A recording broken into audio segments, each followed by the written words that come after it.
김재원입니다. 남자는 90점, 여자는 10점. 대한민국 남녀 평균 점수입니다. 대한민국이 선진국이냐 후진국이냐를 묻는 질문은 어리석습니다.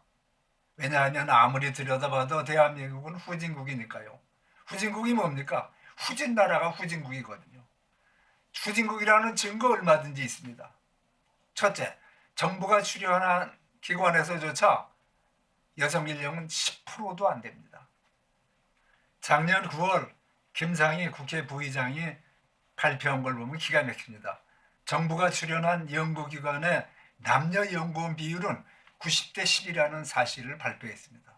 즉 과학기술정보통신부 소관 25개 출연연의 책임급 여성 인력은 626명으로 집계됐습니다. 이는 전체 책임급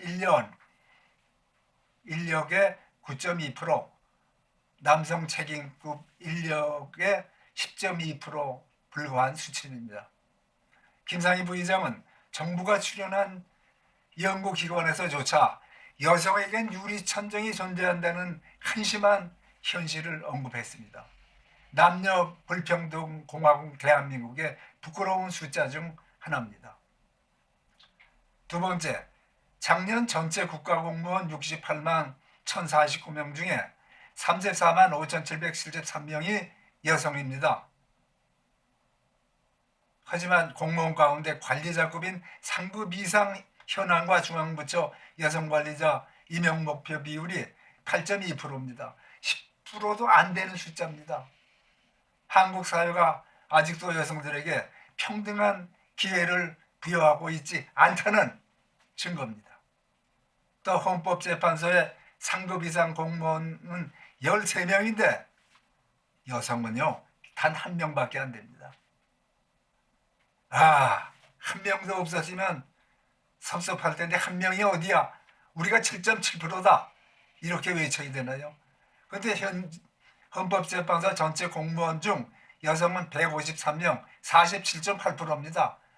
고위직만 무려 7.7%입니다. 남자가 92.3%라는 얘기입니다. 여기가 대한민국입니다. 세 번째, 맞벌이 여성의 가사노동은 정말 가슴 아픈 얘기입니다. 남성의 5배, 지난 7월 통계청이 발표한 겁니다.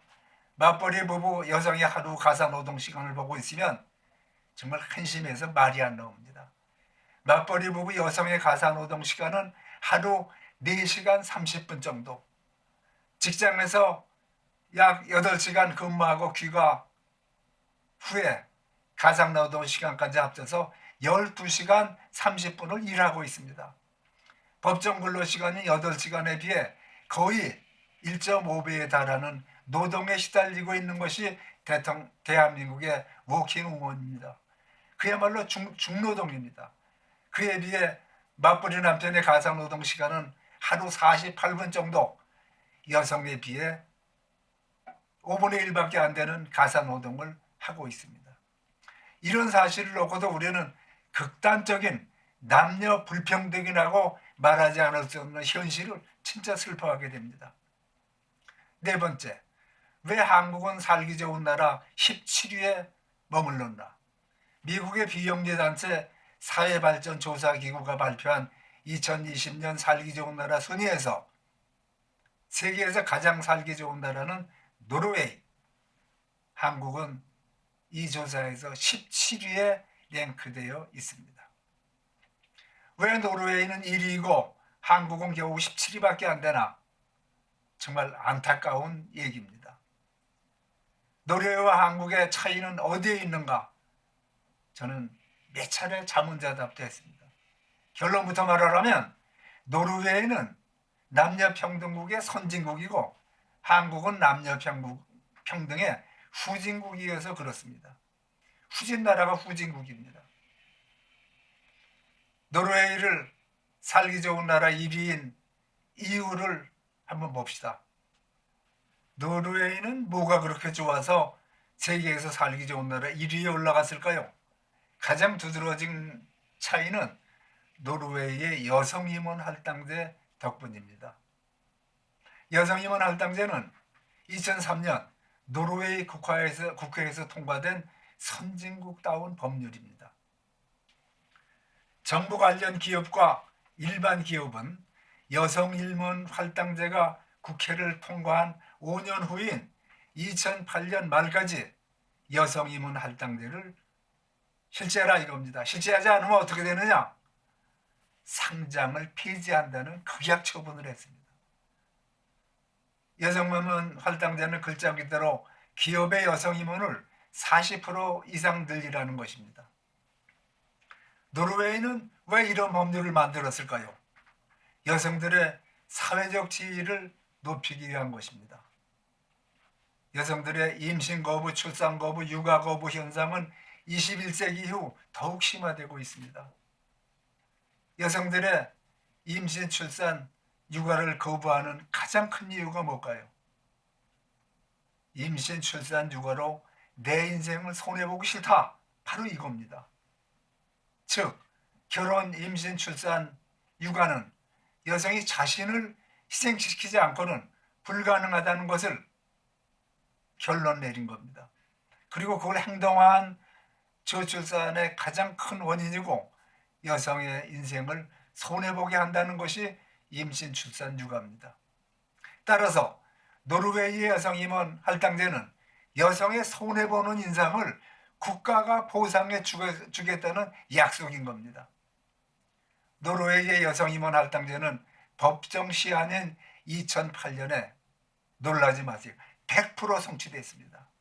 그리고 그 주변 국가 스위스, 뉴질랜드, 핀란드 등 여러 나라가 이 제도를 채택했고 2010년에는 EU 즉 유럽연합 가입국 전체가 여성 임원 할당제를 채택하면서 세계화되다시피 했습니다. 그런 이유로 노르웨이는 2020년 세계에서 가장 살기 좋은 나라 1위로 선정된 것입니다. 그러면 우리나라 기업의 여성 임원 현황은 어떨까요? 나라 망신시키는 것 같아서 언급하고 싶지는 않지만 기업 경영성과 평가 사이트인 CEO 스코어에 발표된 게 있습니다. 지난해 9월 말 기준 국내 200대 상장사의 등기 인원 1,444명 가운데 여성은 39명으로 전체의 2.7%입니다. 얼씨구 대한민국 만세, 후진국 만세. 후진국이 뭡니까? 후진나라가 후진국 아닙니까? 뿐만 아니라 국내 200대 상장기업 가운데 여성 등기 임원이 한 명도 없는 기업도 무려 168개 회사입니다. 전체의 84%. 얼씨구 대한민국 만세, 후진국 만세. 참으로 후진나라다운 후진국 대한민국의 남녀 불평등 실태입니다. 남녀 불평등이 이 정도로 심하지 않았다면 우리는 살기 좋은 나라 10위권까지 이미 들어가 있었을 거라는 예측도 가능합니다. 여성 전반에 대한 이처럼 혹독한 불평등은 오랜 불평등 역사의 결과이고 일단은 정치 지도층에 그 책임이 있다고 봅니다. 고위공직자의 성추행, 성폭행 사건이 우리나라가 인류국가 아님을 웅변하고 있습니다. 안희정, 오거돈, 박원순, 성추행 삼총사, 변사또 삼총사, 우리나라 최고의 정치인들이 더러운 사건의 주인공이 된 겁니다. 또 그 사건들이 어떻게 처리되었는가를 보면 우리의 지독한 후진성이 설명되기도 합니다. 변사또 오거돈과 박원순 사건은 조사를 하는 건지 안 하는 건지 모를 상태라고 여론이 혹독한 비판을 가하기도 했습니다. 그 두 사람의 성추행 때문에 보궐선거가 치러지는데 선거가 임박하자 겨우 조사를 하는 척 마는 척 이러고 있습니다. 뿐만 아니라 여성을 해변의 조개라고 말한 정치인도 있습니다. 물론 해변의 조개가 여성 성기를 상징한 것은 아니라고 할 수도 있죠. 그렇더라도 해변의 조개는 뭘 의미합니까?